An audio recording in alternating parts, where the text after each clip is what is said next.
என்னங்க இது, யாரோ ஒருத்தர் எதையோ உளறிக்கிட்டு நான் ஸ்பிரிச்சுவல் குரு அப்படின்ட்டு கண்டதெல்லாம் பேசிக்கிட்டு இருந்தா உடனே நீங்களும் ஒத்துக்கிட்டு பெட்ஷீட் எல்லாம் எடுத்துக்கிட்டு அப்படியே ஒரு 100 பேரெல்லாம் போய் உட்காந்து முன்னாடி கண்ணை முடிக்குவீங்களா? என்னங்க, உண்மையான குருன்றவரை நீங்க தேடி போவேன், அவரே உங்களை தேடி வருவார்.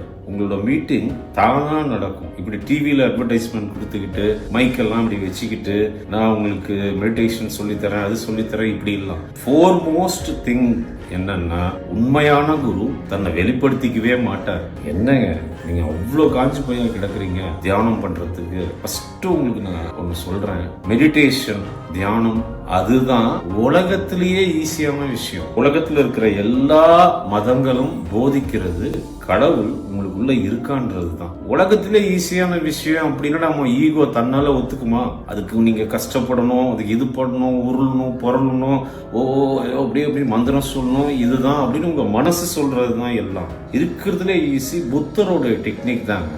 ஜஸ்ட் இங்க இது பாருங்க, நாஸ்ட்ரில் சொல்லுவோம், காத்து போற இடம் சொல்லுவோம் நம்ம.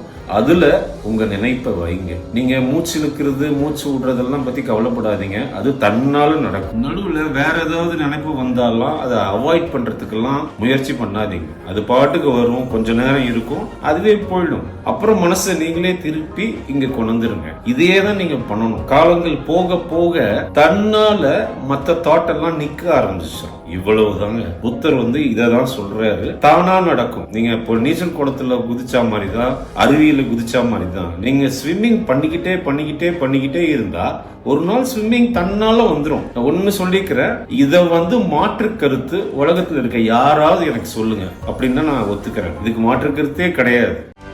செய்திகளை உடனுக்குடனும் துல்லியமாகவும் தெரிந்து கொள்ள சப்ஸ்கிரைப் பண்ணுங்க.